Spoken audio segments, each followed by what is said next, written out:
Hello and welcome to our first episode of Safeguarding News. The whole purpose of these episodes is to have a chat with the Safeguarding Advisory Panel about what's been going on in the safeguarding world, how it impacts us, and some ideas on how we can tackle them. My name's Vikkey Chaffe and I'm Head of Community Relations and Partnerships here at the Safeguarding Company. I'm also a previous DSL and I'm joined by Luke Ramsden. Luke, can you introduce yourself, please? Hello, I'm Luke Ramsden. I'm a safeguarding lead and deputy head at St Benedict's School in West London, and I'm also on the safeguarding panel that supports the Safeguarding Company. Who's actually chair of the advisory panel. So some highlights of today's episodes is we're going to talk about safeguarding pressures on DSLs. We're going to talk about how to look after yourself and your team, and we're going to look at the education of consent and what we can do to support our pupils.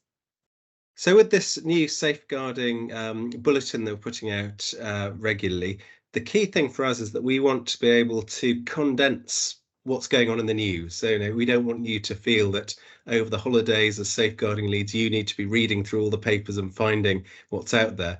But having said that, there are lots of really interesting things you can get from the news and what's going on in the broader world. So I think that ability to pull these things together and just give you all a short, sharp sort of bite of what's going on is really good. And one of the things you may well have seen in the press is the growing pressure on safeguarding leads, and indeed you may be feeling yourself. So in the notes to this podcast, we're going to put some of the articles that we're referring to. But the key thing that strikes me for DSLs and has been in the news is really the sheer flood of information and cases which are coming to safeguarding leads. And really there are two main factors in that. First of all, the flood of cases in that post-COVID period we're in, but actually moving forward into now the cost of living crisis era, you could now call it.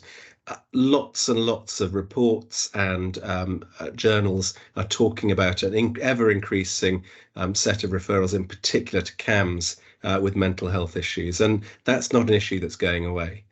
And a second related fact is the fact also that actually reflecting on the great job you're all doing, the fact that more and more things are being picked up, in particular with schools using digital devices to record all these issues that are going on. So we have a double issue, if you like, for safeguarding leads of a growing number of problems, but also that we're getting better and better at noting them. And so I just thought a couple of ideas really that I've had talking to other safeguarding leads of how we deal with this, because most articles simply end with, and this is a big problem. Yes. And I don't think it's very good to end it just this is a big problem. So what can we be doing? The first thing that strikes me is actually leaning into the data. Any of you who might have seen me talking about these sort of issues will have heard me talking about if we use data intelligently, actually we can really make it our friend. And something I'd really suggest you talking to your team, talking to your senior leadership about is actually how you can use data to categorize what's going on, to filter down, to manage to prioritize things. And that's something that as a senior team, I'd strongly recommend that schools do so that they're able to manage workloads for you as a DSL. It also helps, doesn't it, when yes. you're looking at data to be more proactive, because it gives you the opportunity to be able to pick up trends, and then you're able then to arm your pupils to safeguard themselves. Absolutely. And I think that was preempting exactly what I was going to say, is also using that to actually, it's an opportunity. Often difficulties might be seen as an area of opportunity to try and get your schools to look at resilience. And when you're talking to your senior teams, talking to your leaders, saying, well, OK, we've got this big issue and a growing issue. What we as schools need to focus on more is developing resilience, building up the schools and students' ability to think, well, times are tough, things are difficult. What can I do? Who can I turn to? What are the responses I can have on that? And so I think, in a sense, as safeguarding lead, rather than just thinking, oh, my goodness, this is all very difficult, if you like, spread that to the school and say to your head, say to your senior team, say to your governors, this is this broader difficulty. It shouldn't just be that I, as the safeguarding lead, have a bigger and bigger job.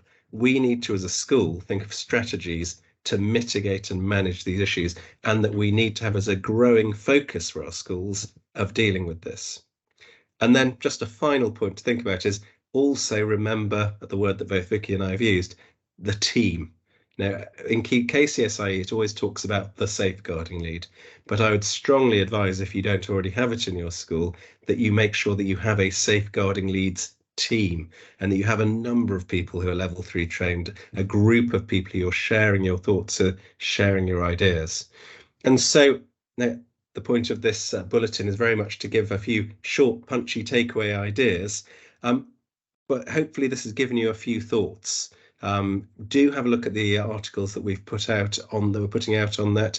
And really the key thing for me is to raise these concerns with your senior team, spread the load of them, and think about how you can mitigate these sorts of problems so that we're not just seeing lots in the papers about the problems that there are, but really thinking about how do we solve this growing workload for safeguarding leads.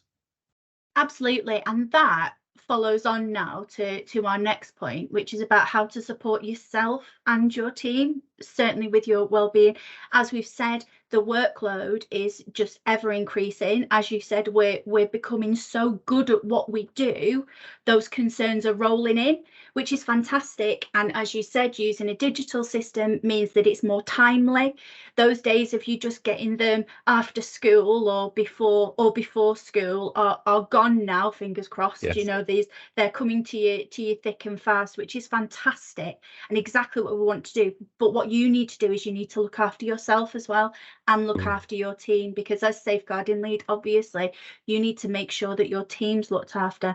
And as Luke said, even if you are a really small rural primary school, have more trained level 3 DSL trained staff so that you can have those conversations. Join in our safeguarding community where you can communicate with other DSLs and other safeguarding leads and have those conversations with people. It's really important because both Luke and I know what it feels like to come home where you're constantly worrying about that family, you're constantly worrying about that child, what's going to happen when you come in the morning, what's going to happen at the next child protection review. And just having other people to talk to that know what you're going through is actually really important. If you've got the budget for supervision, absolutely couldn't say how important having supervision is. You'll have heard Luke and I talk many a time on how infuriating it is that education is the only sector that doesn't have statutory supervision, whereas if you're in police or if you're a social worker or a paramedic dealing with the same kind of things that we're dealing with, it's mandatory that you have supervision. And having the correct supervision, that's really, really important. I'm also a safeguarding link governor, and I think that leaning on your safeguarding link governor, making sure that they're trained enough to understand what you're going through so that they can be your advocate on the other side as well. So when you're asking for budgets because you want to bring in a scheme that's more proactive, you've looked at your data, you know that there's a trend happening maybe with sexual harassment, then having your link governor on your side to say, yes, absolutely, I want to support you, I know how important it is actually a real relief to have that person on your side as well. And just being open and honest with yourself as well. And if you are struggling to manage, or if you notice any of your team, what is it that can help you? I think that crucial thing about creating a community around you, now, especially if there's not that supervision, whether it's, you know, a fellow deputy head and safeguarding lead who you get on well with, to a group in the local community, to an online wider one, but anything you can do to create a space to share these things. And I think that goes right back to what we started with, this, you know, worries about burnout and, you know, real problems for safeguarding leads for heads as well was in the news over Christmas as well. And I think it's that, you know, sharing these issues, sharing these concerns is really important. So vital there, so that we can look after ourselves, so we can carry on looking after the students. Absolutely, because we can't look after the students if we can't look after ourselves. It's just Absolutely. it's the flight, isn't it, where you have to put your own oxygen mask on before you put others on. Definitely. That kind of thing. We're going to move on now to consent. And Luke, do you want to talk about the education of consent and what we can do to support our children? Well, there are two sets of things that have been really prevalent in the news over the last month or so. First of all, is just really an astonishing series of concerns from organisations about issues with consent, whether it's fire brigades or police forces or army training bases, all sorts of issues of consent and big issues coming out in the adult world, if you like. And it's absolutely clear to me that education is the only way this can start to be resolved, and in any sort of way. Now, it's quite clear that this is endemic in society. And I think it's interesting that while the Ofsted report on sexual harassment in schools put a real focus and onus on schools, in one sense that was slightly unfair, because what it really we can see is that it's society. On a book that I would really recommend to you, it's coming out in February, called We Need to Talk by Emily Hunt, who is a government advisor on this, made it really clear the way in which we need to talk to students about this. Because what I see in the press, in particular, you will probably all nod your head when I mention the name Andrew Tate, and this idea of misogynism sort of embedded in society, is that when we teach about consent, I think an absolute vital starting point for all of us is to talk about facts, because it's very easy to no, it's a very emotive subject to say, goodness me, we have it's really important that we're nice to each other and talk in very emotional terms about it. And that's not a wrong thing to do. But also, I think what you can get if you focus on the emotion of it is you can get boys pushing back and going, well, hang on, do you think I'm a bad person then? Do you think that all men are bad? That sort of thing. And so I think dealing in facts is important. And there are two key things on that. I will declare my hand straight away. So I am involved in the school's consent project. I'm their chair of trustees. But I would recommend them to schools, and in particular their approach. So what they do is they send legally trained people into schools. They're a charity that work with a lot of schools. And for me, the important thing they do when they teach about consent is they teach the legal facts about it, and then say to students, these are facts. You can do what you want with them.